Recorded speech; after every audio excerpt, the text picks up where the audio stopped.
이번에는 문제 해결을 위한 협상을 공부해 보도록 하겠습니다. 자, 그런데 이 단어는 저희 학원 학생들의 시험범위에 들어가지 않습니다. 그런데 제 유튜브를 구독하시는 학생 7Q라는 아이디를 쓰시는 분이 있습니다. 그분께서 이 부분 어렵다고 좀 올려달라 그래서 제가 따로 이렇게 영상을 제작하는 것이니까 7Q님 잘 보고 시험 대비 잘 하시고요.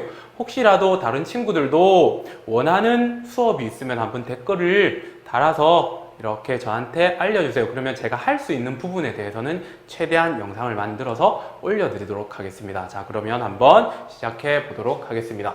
문제 해결을 위한 협상입니다. 이 단원의 핵심 포인트입니다. 그러면 협상이 무엇인지 반드시 알아야 되고요. 그 다음에 협상의 과정을 알아야 됩니다. 그리고 실제 협상이 이루어지는 역사적 사건이 있었죠. 그 사건에 대입해보는 과정이 필요합니다.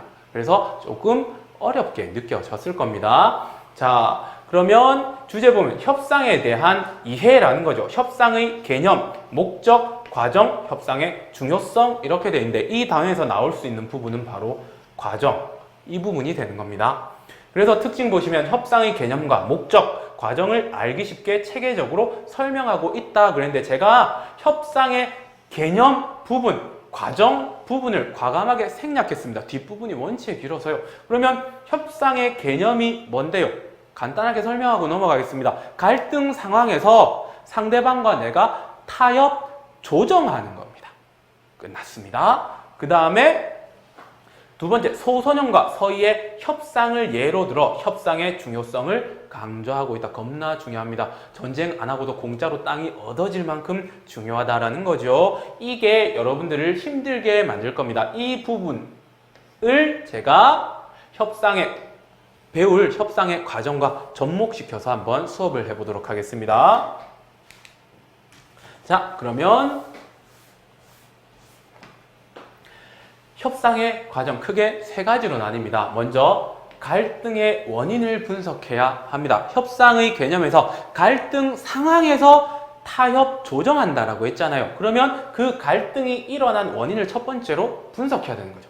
왜 싸우고 있지? 라고요. 갈등이 발생한 이유를 생각하고 그 다음엔요, 이 문제를 해결할 수 있는지 그 가능성을 먼저 판단해야 돼요. 아, 해결할 수 있다라고 하면 상대방과 협상을 해야 되고요. 해결 불가능하면 상대방 개무시해 주시면 됩니다. 그 다음 두 번째, 문제를 확인했으면 상대의 처지와 관점을 먼저 이해해야 합니다. 우리나라가 협상이 잘 안 되는 이유가 뭐냐면 자기 주장만 계속 막 이야기합니다. 뭐만 하세요! 이렇게 되는 거죠. 그렇게 하기 전에 먼저 상대가 지금 어떤 상황에 놓여 있는지 먼저 알아보고 협상을 시작해야 한다는 거죠. 그 다음에 세 번째는 최선의 해결책을 제시해 주어야 한다는 거죠. 그리고 내가 해결책을 제시해 주었을 때 상대방이 그것을 수용하면 문제는 어떻게 해결된다. 이렇게 끝나는 과정입니다. 그러면 한번 실제 예를 가지고 보겠습니다. 이게 역사적 사건을 쭉 나열해 놓은 거기 때문에 생각보다 분석해내기가 힘듭니다. 차근차근 해보겠습니다.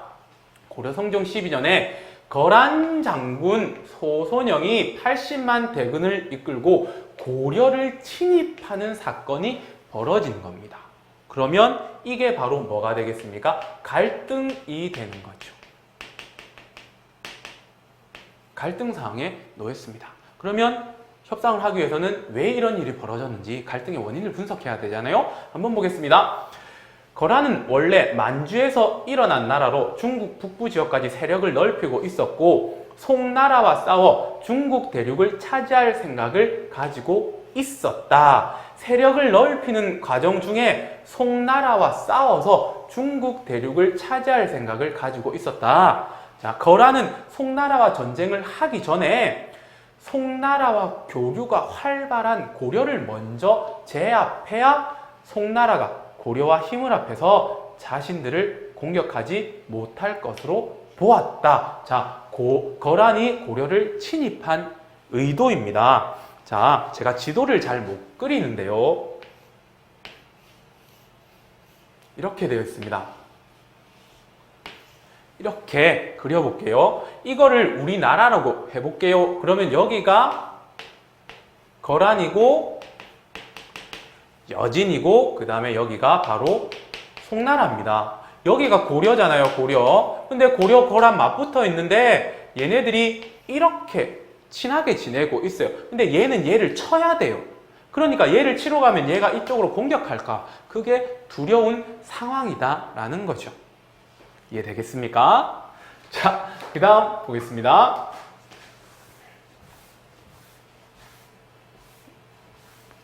소선영은, 거란 장군 소선영은 거란국을 이끌고 고려의 한 지역을 함락한 후 우리나라가 이미 고구려의 옛 영토를 차지했다. 그런데 너희 나라에서 우리 강토를 강점했기 때문에 토벌하러 온 것이라며 전쟁을 선포했다. 이런 거죠. 그리고 공문을 보내 우리에게 귀순치 않는 나라는 기어코 소탕할 것이니 항복하라 라고 겁나 협박했다라는 겁니다. 이에 서희가 이 글을 보고 고려 성종 왕이죠. 거란과 화의할 조짐이 보인다고 아뢰니 여기까지만 끊어보면 이 갈등 상황에서 서희가 화의할 조짐 보인다. 화의가 뭐냐?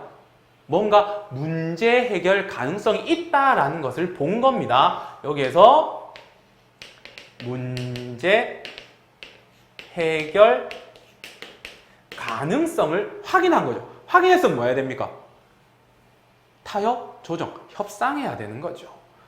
성종은 거란 병영으로 사신을 보내 화의, 친하게 지냅시다 라고 화의를 제의했다라고 합니다. 그러나 소선영은 항복하지 않으면 무찔러 멸망시킬 테니 국왕과 신하들이 군영 앞에 나와서 항복하라고 했다. 일단 서희가 보기에는 화해할 조짐이 보이는데 소선영이 아직은 꿈쩍도 하지 않는 상황입니다.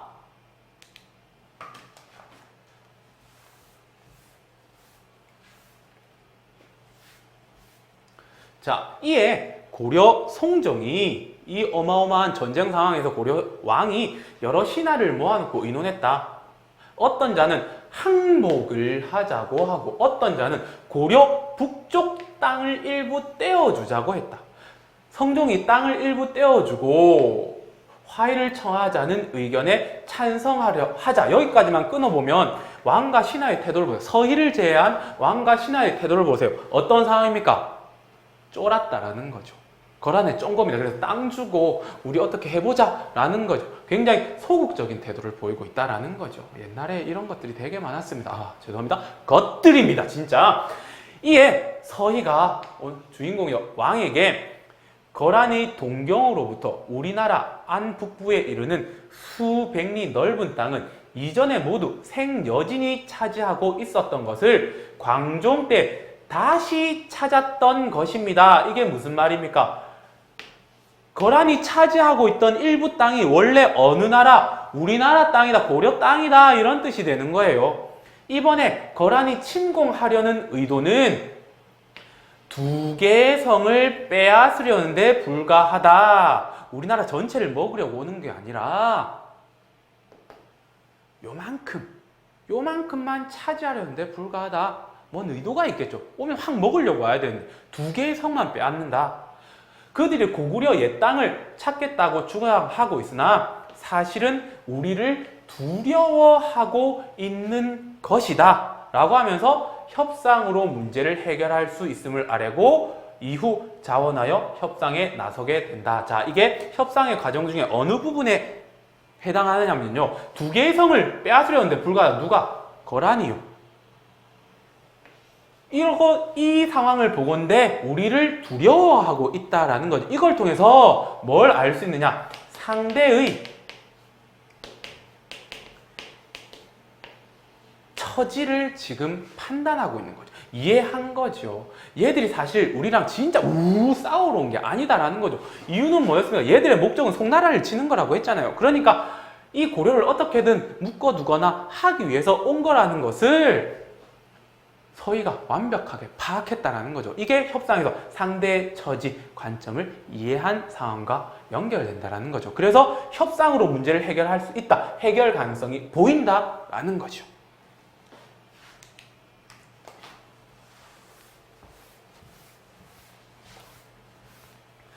계속해서 보겠습니다. 서희가 국서를 가지고 거란군이 머물고 있는 곳으로 가서 통역을 통해 회견하는 절차를 물었다. 이제 협상을 제의하는 겁니다. 소선영 대화 상황입니다. 나는 대국의 귀인이니, 이게 중국 사람들은 자기네 땅을 대국 이러잖아요. 큰 나라 땅 이러죠. 그대가 뜰에서 절해야 된다. 우리는 큰 나라 땅의 사람이니까 너네 절해, 꿇어 이런 뜻이죠. 기분 더럽죠. 자, 서희가 신하가 임금을 대할 때 대청하라에서 절하는 것이 양국 대신들이 서로 만나는 좌석에서 어찌 그럴 수 있겠는가 거부하는 거죠. 절하는 거는 신하가 임금 만날 때나 하는 거지, 너 나 뭐 신하다 대등한 관점이다 이런 거죠. 지금 뭐 하고 있을까요? 기싸움 하고 있는 겁니다. 협상, 기싸움 중요하거든요. 교과서에 나온 내용은 아니지만 분명히 그런 모습입니다. 하고 반대했다. 두세 번 왕복하면서 교섭했으나 소선영이 계속 이를 고집함으로 서희는 화가 나서 숙소로 돌아와서 움직이지 않았다. 이에 소선영이 서희의 인품이 비범함을 알고 결국 대청위에서 서로 대등하게 만나는 예식 절차를 승낙했다. 이리하여 서희가 소선영과 뜰에 마주서서 인사한 후 마루로 올라와서 마주 앉아 협상을 시작했다. 협상 시작하기도 되게 힘드네요. 자, 그러면 보겠습니다. 실제 협상 과정입니다. 소선영이 이야기를 합니다. 당신의 나라는 옛 신라 땅에 건국했고 고구려의 옛 땅은 우리나라에 소속되어 있는데, 여기까지만 딱 보면요, 당신의 나라라는 것은 어디를 말할까요? 고려입니다. 자, 이 고려를 소선영이 신라의 후손이라고 지금 생각하고 있는 거예요. 너네 신라 후손이잖아. 그런데 왜 고구려 옛 땅은 고구려 옛 땅은 거란의 옛 땅인데 왜 우리 땅을 너네가 차지하고 있느냐, 이런 식으로 이야기를 하는 거죠. 당신들이 침범했는가, 또 당신 나라는 우리나라와 국경이 맞닿아 있으면서 바다를 건너 송나라를 섬기고 있기 때문에 이번에 정벌하게 된 것이다. 자, 두 번째 쳐들어온 이유가 당신 나라 고려가 우리나라와 가까이 있으면서 뭐 송나라를 섬기고 있기 때문에 쳐들어온 거다. 두 가지 관점이라는 거죠. 첫 번째 관점, 고구려 옛 땅 우리나라 땅인데 너네가 신라 후손이면서 우리나라 땅 차지하고 있다. 두 번째는 우리랑 더 가까우면서 왜 우리가 싫어하는 송과 함께 이렇게 지내고 있느냐, 그것 때문에서 왔다. 만일 땅을 떼어 바치고 국교를 회복한다면 무사하리라, 이렇게 이야기를 합니다. 요구 조건을 제시한 겁니다. 이에 대해서 서희가 뭐라고 답했느냐? 그렇지 않다. No! 이렇게 이야기를 한 거죠. 우리나라는 바로 고구려의 후계자이다. 자, 앞에서 뭐라고 했습니까? 소선영이 쳐들어온 첫 번째 이유가 뭐? 고구려는 원래 거란 땅인데 너 신라의 후계자인 너네가 차지하고 있어서 우리가 찾으러 왔다라는 거죠. 그런데 그걸 반박하죠. 바로 잡아주죠. No! 우리는 원래 고구려의 후계자니까 고구려의 옛 땅에 있는 것은 당연한 것이다. 이런 관점이 되는 거예요. 반박 내용이죠. 반박하고 있는 겁니다. 주장에 대해서. 첫 번째 주장에 대해서 이렇게 반박하는 겁니다. 그래서 나라 이름을 고려라고 정했다. 그리고 영토에 관해 말하면 귀국, 거란을 의미하는 거예요. 동경이 우리 국토 안에 들어와야 하는데 어떻게 우리나라가 침범했다는 말을 할 수 있는가? 너희 나라 동경, 거란의 동경이 우리 땅이야. 우리 땅이야. 그런데 너네가 지금 차지하고 있잖아. 이렇게 역으로 이야기를 해버린 겁니다. 또 압록강 안팎 역시 우리 땅인데 여진이 그 중간을 강점하고 있으면서 귀국과의 교통을 차단하고 있다. 그래서 바다를 건너기보다 왕래하기 더 곤란한 형편이 되었으니 두 나라 사이에 국교가 단절된 것은 여진 탓이다. 자, 이게 무슨 말이냐면 아까 두 번째 이유가 뭡니까? 야, 고려, 너 우리랑 더 가까운데 송하고 내가 싫어하는 송하고 친하게 지내잖아. 왜 그래? 이런 말이었죠. 여기에 대해서 반박한 겁니다. 압록강 역시 우리 땅인데 여진이라는 얘네들이 여기를 차지해 버린 거예요. 그래서 거란과 고려 사이에 뭐 경계가 생긴 거였죠. 근데 그래서 가까워서 우리는 너네랑 어떻게 하기 못하나. 그래서 국교가 단절되어 있다. 그것은 우리 탓이 아니라 여진 탓. 이렇게 반박을 한 겁니다. 두 번째 주장에 대해서 이렇게 반박을 하는 거죠. 이해되고 있죠? 만일 여진을 쫓아내고 우리 옛 땅을 회복하여 길이 통하게 된다면 국교가 회복되지 않겠는가? 이게 바로 우리의 서희의 요구 조건이 되는 거죠. 너네가 차지하고 있는 원래 우리 땅 내놓고 그 다음에 여진 쫓아내고 그 다음에 길이 터진다면 너네랑 화해할게, 친하게 지낼게, 이렇게 제안을 하고 있는 겁니다. 자, 여기 지도를 한번 사입해 보았습니다. 지금 이 상황이라고요. 지금 보세요. 이렇게 돼 있다고요. 그러니까 거란하고 고려하고 가까웠죠. 그런데 여진이 이렇게 막고 있으니까 힘들었다는 거죠. 이 상황을 가지고 이야기를 했다라고 생각을 하시면 되고요. 그 다음 마지막입니다. 당당하게 반박하니 소선영도 강요하지 못할 것을 알고 단판한 내용을 자기 나라에 보고했다라는 거예요. 협상 과정이 앞에 나온 그게 다였습니다. 거란 임금은 고려가 이미 화해를 요청했으니 그만 전쟁을 멈추라고 했다. 전쟁 끝나버린 겁니다. 피 한 방울 안 흘리고 전쟁이 종료된 거예요. 서희는 여진을 소탕하고 옛 땅을 되찾은 후에 국교를 회복하기로 소선영과 약속했다. 이게 바로 무슨 내용입니까? 협상 최종 타결점이 되는 거예요. 협상의 내용이 되는 거예요. 서희는 압록강의 여진적을 몰아낸 뒤 이 지역 6개의 성을 쌓는데 이게 바로 강동 6주다. 우리 땅 찾아버린 거죠. 그러니까 협상의 중요성이 여기서 드러나는 거죠. 피 한 방울 안 흘리고 땅덩어리까지 차지하게 된다라는 거죠. 협상이 그만큼 굉장히 중요한 말하기 방식이다라는 겁니다. 자, 그러면 내용이 역사적 사건하고 맞물리면서 이렇게 나와 있어서 여러분들이 굉장히 어렵게 생각했는데 문제 해결 과정, 즉 협상의 과정, 이거를 토대로 다시 내용을 한번 정리해 보겠습니다. 거란이 침입한 이유를 분석합니다. 뭐라고? 2개의 성을 탈취하려는데 불과하다. 우리나라 전체와 전쟁하려는 모습이 아니다라는 걸 눈치챈 거고요. 그 다음에 고구려의 옛 땅을 찾겠다고 주장했으나 사실 우리를 두려워하고 있다라는 것을 분석한 거예요. 그 다음에 문제 해결 가능성을 판단합니다. 어떻게? 화의의 조짐이 보인다고요. 이거 협상으로 해결되겠다 라고 판단하고 협상을 시작하죠. 그래서 상대의 처지와 관점을 먼저 이해하기 시작합니다. 상대의 처지가 어떤데? 거란은 고려가 송나라를 섬기고 있는 것에 불만을 가졌다. 그 다음 또 하나 더 있었죠. 자기네들 고구려 땅 자기네 땅이라고 생각하고 있었잖아요. 그것을 이해하기 시작한 겁니다. 그리고는 상대의 제안에 대해 조정안을 저희가 제시합니다. 만약에 너네가 여진을 쫓아내고요, 고구려의 옛 땅을 되찾게 된다면 너네랑 사이좋게 지낼게, 국교 회복할게, 이렇게 제안을 하니까 거란과 최종적으로 합의에 이르게 됩니다. 그리고 어떤 결과를 가지고 오게 됩니까?